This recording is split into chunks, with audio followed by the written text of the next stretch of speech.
प्यारे बच्चों, good morning. इसके पहले का जो अभ्यास हम बताए थे वो आपने देखा, समझा।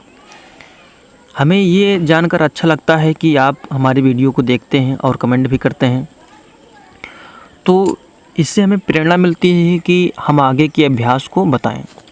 तो इसी की कड़ी में एक जो लास्ट का अभ्यास बचता है, देखिए हम अब जब से इसको पढ़ा रहे हैं कोई भी स्टेप मिस नहीं किए हैं, अर्थात हर एक अभ्यास बताए हैं, ठीक है। और आप प्लेलिस्ट में जा कर के सारे अभ्यास को देख पाएंगे, अर्थात ABCDEFG जितनी भी चीज़ें हैं यहाँ 10वां अभ्यास से लास्ट स्टेप पे है, यानी कि एक का जो अभ्यास है वो एक 10वां अभ्यास का एक कभी है। 10वां अभ्यास एक कई हमने बता दिया है और 10वां अभ्यास आज जो बताएंगे एक कभी होगा, ठीक है। तो आइए अपनी क्लास को शुरू करते हैं। देखिए 10वां अभ्यास, आज प्रश्नावली क्या है, 10वां अभ्यास 1B, ठीक है ना। और पहला क्वेश्चन लेते हैं हम लोग। पहला क्वेश्चन क्या है कि यदि x इक्वल टू यानी x बराबर -3/5 और y बराबर दिया है -4/7, तो दिखाइए कि, अलग दिखाना मतलब कि इसको सिद्ध करना है, ठीक है ना। दिखाने का मतलब क्या होता है, सिद्ध करना होता है। तो आइए हमारे साथ मिलकर के इसको सिद्ध करते हैं। पहले वाले क्वेश्चन को लेते हैं, ध्यान दीजिएगा। पहले वाला क्वेश्चन है, पहला क्वेश्चन क्या है, x गुणे y, ठीक है, ये मॉड में है, यानी कि इसको बोलते हैं निरपेक्ष, बराबर ये क्या है, x इंटू यानी गुणे में y है, ऐसे अलग अलग लिखा गया है, ठीक है ना। तो आइए इसको हम लोग हल करते हैं। तो ध्यान दो, इसको हम लोग कैसे हल कर सकते हैं। देखो सब का मान दिया हुआ है, x का मान दिया हुआ है ना, देखो यहाँ पर x का मान दिया हुआ है, तो हम इसके स्थान पर x का मान रखेंगे, इसके स्थान पर y का मान रखेंगे, ठीक है। y का स्थान y का और x का स्थान x का। तो x का मान दिया हुआ है, कितना रखेंगे, -3/5। तो देखो -3/5 हमने रखा, -3/5 ये हो गया आपका, ठीक है। गुणे चिन्ह लगाओगे आप। और y का मान दिया हुआ देखो कितना है, 4/7 है। तो y के मान के स्थान पे इसके स्थान पर रखेंगे कितना, यानी कि सिद्ध करना है तो हम ले लिए पहले LHS, यानी कि लेफ्ट हैंड साइड लिए हैं, ठीक है ना। लेफ्ट हैंड साइड मतलब ये वाला पक्ष लिए हैं, ठीक है ना। इसको पहले हल करेंगे और फिर लास्ट में इसको हल करेंगे। बराबर करना है, यानी दिखाना है कि बराबर है कि नहीं है, यही सिद्ध करना है। तो बस y का मान कितना है, देखो y का मान कितना है, -4/7, ठीक है ना। तो y का मान कितना है, -4/7 है, और ये मॉड लगा हुआ है, अर्थात निरपेक्ष मान निकालना है। तो ध्यान दो, तो इसको हम लोग करेंगे। तो देखो अब ये माइनस माइनस प्लस हो ही जाएगा गुणे में, ठीक है। और अब कोई संख्या कट नहीं रही है, तो 3 चौक कितना हो जाएगा, सामने सामने गुणा कर लो, 3 चौक कितना हो जाएगा, 12 हो जाएगा। तो ये ऊपर 12 हो गया, नीचे कितना हो जाएगा, 5 सते 35 हो जाएगा, है ना। 5 सते 35 ये हो गया आपका, ये मॉड में है। अब इसको हटाएंगे तो हम, ये निरपेक्ष का मान, निरपेक्ष का चिन्ह है, जब हटाएंगे इसको तो वही संख्या रहती है, अर्थात ये हमेशा धनात्मक होती है। बस जान लीजिए 12 कितना हो जाएगा, 35। तो यही क्या हो जाएगा, आंसर हो जाएगा, ठीक है ना। अब हमने इस पक्ष को हल कर लिया, अब दूसरे वाले पक्ष में हल करते हैं। देखो x mod of x into mod of y लिखा गया, अर्थात ये होता है मॉड का चिन्ह, ठीक है ना, अर्थात निरपेक्ष का मान, निरपेक्ष का चिन्ह है, ठीक है, इसको बोलते हैं।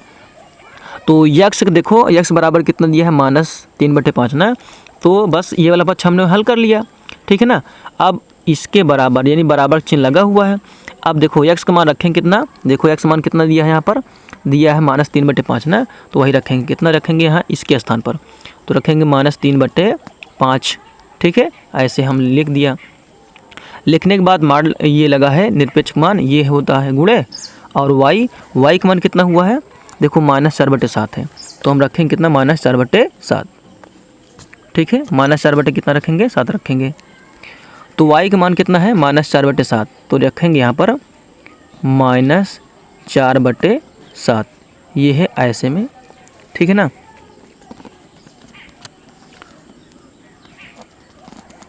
देख लीजिए, आपको दिखा दें, ये देखिए।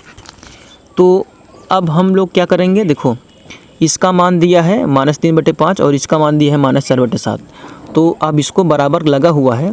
तो यहाँ देखो, इसको जब हटाएं, मॉड निरपेक्ष मान निकलता है, तो ये हो जाएगा 3/5, गुणे चिन्ह लगाओ।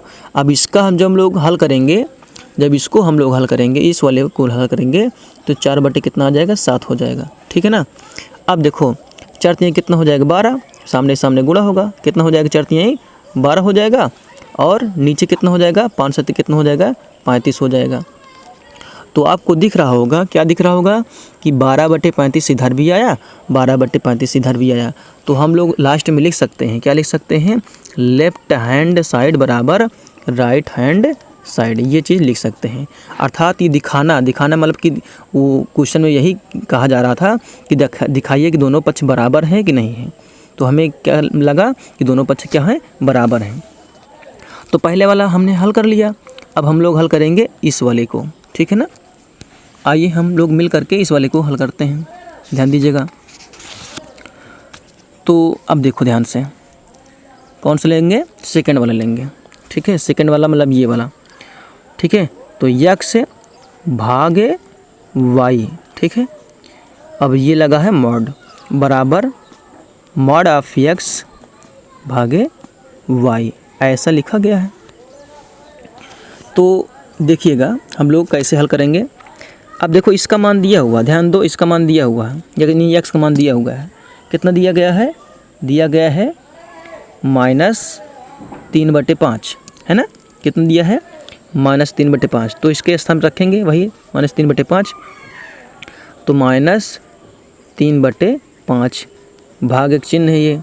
अब y का मान दिया है कितना, 4/7 दिया हुआ है, तो रखेंगे कितना, -4/7। ये मॉड लगा हुआ, ऐसे हमने लगा दिया। ठीक है, पहले LHS को लिए, यानी कि लेफ्ट हैंड साइड को हल कर रहे हैं। अब इसको हल करेंगे आगे की ओर, देखो ध्यान दो। तो देखो जब ये भाग का चिन्ह हटेगा, ध्यान दो, तो क्या लग जाता है, गुणक चिन्ह लग जाता है। ठीक है ना। तो ये हो जाएगा आपका माइनस, ठीक है, कितना लीजिए, -3/5 गुणे कितना हो जाएगा आपका, यहाँ भाग चिन्ह हटेगा तो गुणक चिन्ह लग जाएगा, जब गुणक चिन्ह लगता है तो वैल्यू ये पलट जाएगी, यानी कितना हो जाएगा, यानी 7 ऊपर चला जाएगा और नीचे चला जाएगा -4। ठीक है ना। तो ये ऐसा हो जाता है, और मार लगा देते हैं बगल में हम। ठीक है, अब क्या हो जाएगा, देखो अब सामने सामने गुणा करो, तो 7 3 कितना हो जाएगी, 21 हो गया आपका, और कितना हो जाएगा, 5 चौके 20 हो जाएगा। देखो -21 ऊपर होगा, -20 नीचे होगा भाई, 3 7 21 और 4 5 20, ये हो गया आपका, मार लगा दिए हम।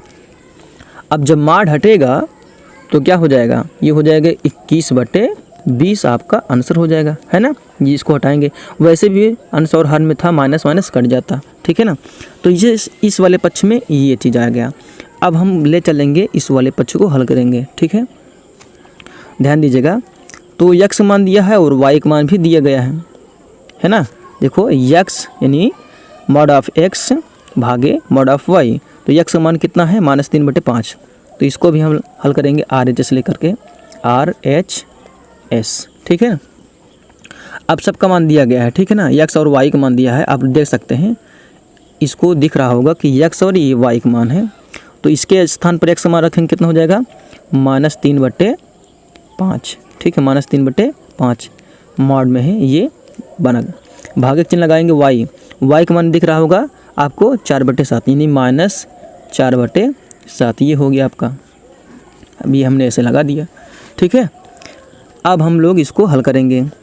देखो अब इसका हम माड निकालेंगे तो कितना हो जाएगा, इसका माड जब माड निकालेंगे अर्थात निरपेक्ष मान निकालेंगे तो 3/5 हो जाएगा आपका। और भाग का चिन्ह लगा दीजिए आप।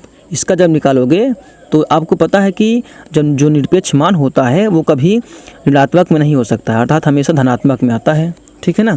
तो कितना हो जाएगा, ये 4/7। अब इसको क्या करोगे आप, जब भाग का चिन्ह हटेगा तो क्या लग जाएगा, गुणक चिन्ह लग जाएगा। तो कितना हो जाएगा, 3/5 और गुणा हो जाएगा। जब गुणक चिन्ह लगता है तो पता है आपको ना कि वैल्यू पलट जाती है, अर्थात 7 कितना हो जाएगा, 4 हो जाएगा। अब देखो सामने सामने गुणा करो, कितना हो जाएगा, 3 7 21 और 5 कितना हो जाएगा, 20। आपको दिखा दें कि इस वाले पक्ष में भी वही आया था 21/20 और इस पक्ष में भी 21/20 आ रहा है। अतः हम कह सकते हैं कि ये दोनों बराबर हैं, अर्थात RHS बराबर यानी कि LHS बराबर लिख सकते हैं। LHS बराबर यानी कि लेफ्ट हैंड साइड बराबर क्या लिख सकते हैं, राइट हैंड साइड लिख सकते हैं, ठीक है ना। ये सिद्ध हो गया है, ठीक है, अर्थात दिख गया है कि बराबर दोनों हैं। चलिए आपको ले चलते हैं अगले वाले क्वेश्चन पर। अगला वाला क्वेश्चन आपको दिखा दें। अगला वाला क्वेश्चन आपको दिख रहा होगा। कहा जा रहा है कि उन सभी परमेय संख्याओं को ज्ञात कीजिए जिनका निरपेक्ष मान 5/6 है। तो 5/6 हमको दिखाना है, इन्हें निरपेक्ष मान। आपको हम पहले बता दिए हैं कि निरपेक्ष मान हमेशा क्या आएगा, धनात्मक में ही होता है। अगर 5/6 का निरपेक्ष मान लिखना है तो निरपेक्ष मान किसका है, कह रहे उन सभी परमेय संख्याओं को ज्ञात कीजिए जिनका निरपेक्ष मान, यानी कि इनका कौन किस संख्या का निरपेक्ष मान 5/6 होगा। तो पहले हम आपको बता दें, अगर ऐसे लिखा गया है -5/6 लिखा गया है, अगर इसका लिखा गया है तो इसका निरपेक्ष मान क्या होगा, 5/6 ही होगा। और अगर माड में भी लिखा गया है, ऐसे लिखा गया है, तो भी इसका निरपेक्ष मान यही होगा। अगर ऐसे लिखा जाए फिर छोड़ जाए, मतलब कि बटे ना लिखा जाए और ये ऐसे लिखा जाए, तब भी जो है, सॉरी आपको दिख नहीं रहा होगा, यहाँ लिख देते हैं। अगर मान लीजिए यहाँ पे 5 है और ये 6 नीचे लिखा गया है ऐसे, तो इसका भी कितना हो जाएगा, 5/6 ही होगा, ठीक है ना। तो इसका हमेशा कितना होगा, इन सभी का, अर्थात जितना दिख रहा है आपको, इन सभी का निरपेक्ष मान कितना होता है, 5/6 ही होगा।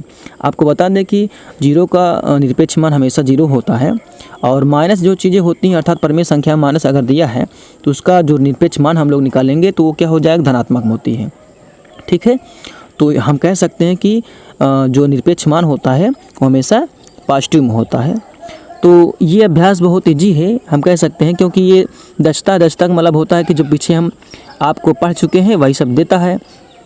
तो हमारी वीडियो लंबी हो जाएगी, अर्थात कुछ बढ़ सकता है, इसलिए हम जो है नेक्स्ट पार्ट में बता देंगे। और अगर आपको समझ में ना आए तब कमेंट कीजिएगा आगे के सवाल को, नहीं तो हम अगले वाले अभ्यास को पढ़ाएंगे, ठीक है ना।